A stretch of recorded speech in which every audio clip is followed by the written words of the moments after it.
Ali, avant d'y arriver, je ne sais pas, mais ça devient une habitude.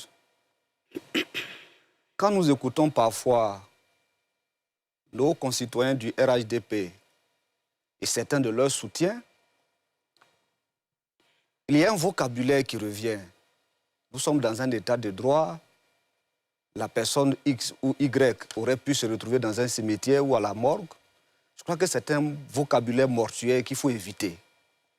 Ce pays a assez souffert. Et je crois que nous, les politiques, nous devons faire l'effort de construire l'apaisement en Côte d'Ivoire. Aujourd'hui, c'est Brendoumi Soumaïla qui est touché. Moi, j'ai coutume de dire, une injustice, quand elle est constatée, on la dénonce et on la combat. Parce qu'on peut se dire aujourd'hui, elle ne nous touche pas. Mais tôt ou tard, on finit inévitablement par être une grosse victime. Ça peut être directement, ça peut être indirectement. Dans ce pays, nous avons entendu des parlementaires, et non des moindres, dire des choses très graves. Ici, je prends un cas précis. Mariam Traoré, elle est députée de la nation. Elle est membre du RHDP. Elle a proféré des injures publiques. Même si la concernée n'a pas déposé plainte contre elle, le procureur de la République aurait pu l'interpeller pour flagrant délit d'injure publique. Ça n'a pas été le cas. Vous avez parlé de xénophobie. Brendoumi Soumaïla l'a poursuivi pour xénophobie. On va dire celui qui a tenu des propos aussi graves est ministre de la République. Peut-être on dira qu'il n'est pas député et que lui, c'est la haute cour de justice qui devrait le poursuivre. Mais elle a où la haute cour de justice alors qu'elle est constitutionnelle? Qui doit mettre en œuvre la Constitution? C'est le président de la République. Est-ce que lui, on aurait pu le poursuivre pour flagrant délit de non-respect, de non-application, de refus d'appliquer la Constitution de la République de Côte d'Ivoire? Je crois que nous, les politiques, nous avons assez fait souffrir le pays. Il faut mettre balle à terre. Et malheureusement, notre appareil judiciaire est au service du politique, qui l'instrumentalise comme il le souhaite. Le président Bédi était au pouvoir quand des députés RDR avaient été arrêtés. Ça a été dénoncé, Ali. Aujourd'hui, le RDR est devenu RHDP au pouvoir. Ils sont très heureux que des députés, un député de la nation, soit écroué. Le RHDP au pouvoir, des députés proches de Guillaume Soro avaient été arrêtés. Ils s'en sont félicités, c'était une très bonne chose. Mais demain, le RHDP peut ne pas être au pouvoir. Et un autre régime va s'installer. Et s'il arrivait un jour qu'un député RHDP était poursuivi, allez-vous condamner ou bien saluer le fait que ce député soit poursuivi? Ce n'est pas que Brendoumi Soumaïla qu'il faut voir aujourd'hui. Demain, nous tous, nous sommes appelés à être certainement des parlementaires. Nous sommes tous concernés. Alors, oui, moi je pense que les députés n'ont pas été assez fins sur cette question de l'immunité parlementaire. Parce que c'est la loi. C'est vous qui votez la loi. Si vous avez estimé, peut-être que certains ne l'ont pas lu comme ils en ont l'habitude, hein, on vote les textes maintenant au Parlement sans forcément les lire. Donc ils n'ont pas décelé les failles qu'il y a sur cette question précise de l'immunité parlementaire. Sinon, imaginez, les journalistes ont une loi qui les protège. Par le passé, la loi disait qu'on ne pouvait pas les poursuivre, ça se limitait à cela. Maintenant, bon, depuis quelque temps, on ne peut même pas les incarcérer parce que sous le prétexte que les emprisonner, ça ne veut pas dire les garder à vue. Donc la loi a permis que, cette fois-ci, on n'autorise même pas qu'ils soient gardés à vue. Je pense que de la même façon que des textes ont été pris pour protéger le journaliste, parce qu'il fait un excellent boulot, parce que dans une démocratie, dans un état de droit, la fonction du journaliste, le travail du journaliste est un travail important. De même, nous pensons que le travail du député est un travail extrêmement important. Il représente quand même le peuple. Ce n'est pas n'importe qui. Le peuple est le patron. Et donc, quelqu'un qui parle et qui représente le patron, on ne peut pas le traiter de tout et de n'importe quoi. Donc, nous pensons que des efforts doivent être faits. Pour le moment, sur le cas du député Brendoumi Soumaïla, on ne va pas en dire un peu plus parce qu'on n'a pas le contenu du dossier. Ce que nous savons, c'est qu'il y a des faits graves qui qui lui sont reprochés, qui sont reprochés à tous citoyens ivoiriens aujourd'hui en Côte d'Ivoire, qui donnent la voix, qui critiquent la gouvernance du RHDP, qui donnent la voix contre les injustices que nous connaissons. Donc nous tous, et je l'ai dit d'entrée de jeu, j'ai dit nous sommes inquiets. Parce que ce qui est arrivé à Brendoumi Soumaïla, d'une seconde à une autre, ça peut arriver à Roger Youan, même à Landry Couillot. D'accord. Très bien, merci beaucoup Roger Youan. Oui, bien sûr, je vais vous permettre de réagir tout de suite, ne vous inquiétez pas. Sauf que j'ai Béranger Cuitiamien qui nous appelle de Bingerville. Pour lui, il faut reviser le mécanisme concernant l'immunité parlementaire. Bonsoir, monsieur Béranger Cuitiamien.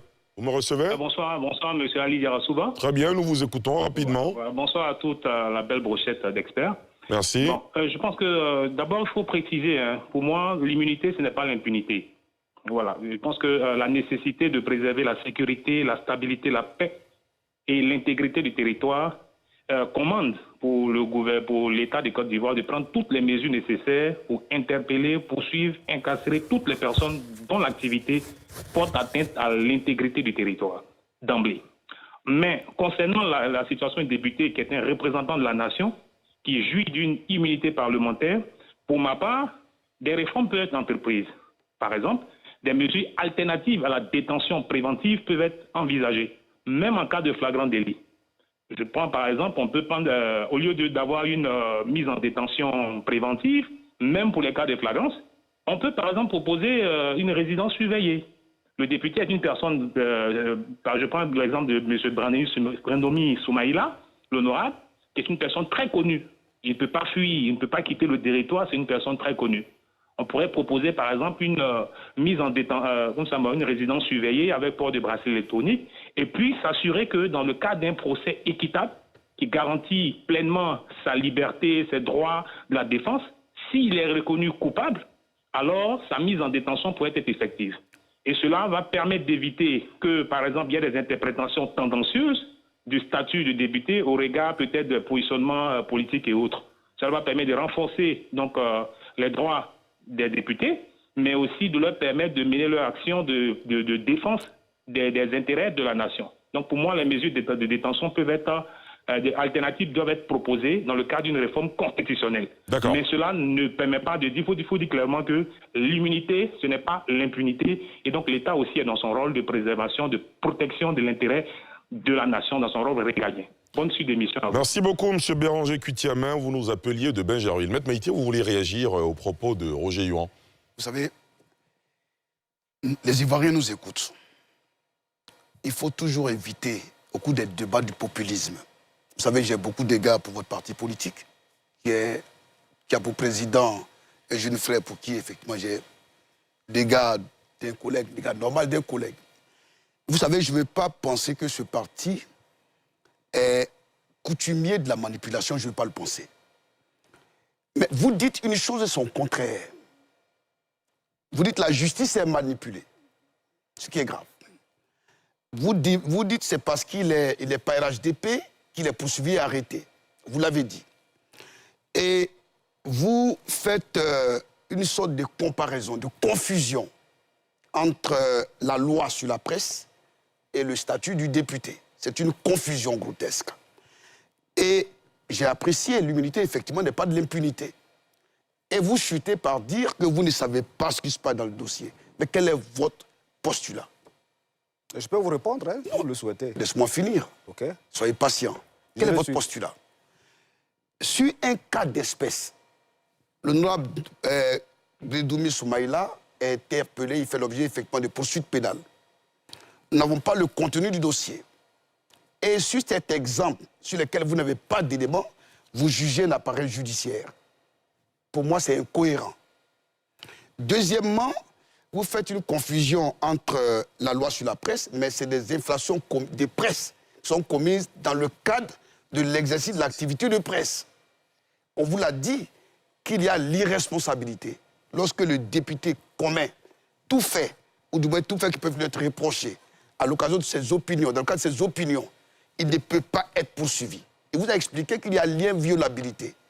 Ce sont des activités extra-parlementaires. Mais il faut le savoir, il faut s'informer. Mais au demeurant, il faut le dire pour net, la Côte d'Ivoire a 3 pouvoirs. il y a le pouvoir législatif, le pouvoir exécutif, le pouvoir judiciaire. Le pouvoir judiciaire dans son rôle. Et les voies de recours existent. Vous me faites la morale pour dire effectivement qu'il faut éviter des propos mortifères ou mortuaires. Mais vous vous trompez. C'est l'histoire de la Côte d'Ivoire. J'ai dit la démocratie voudrait que lorsqu'un citoyen est suspecté d'avoir commis une infraction, les voies de droit doivent être empruntées. Ne pas le faire, tel que nous avons assisté en Côte d'Ivoire ici, je pense qu'il faut applaudir ce qui se passe pour la simple et bonne raison qu'on ne trouve pas de cadavres au coin de la rue.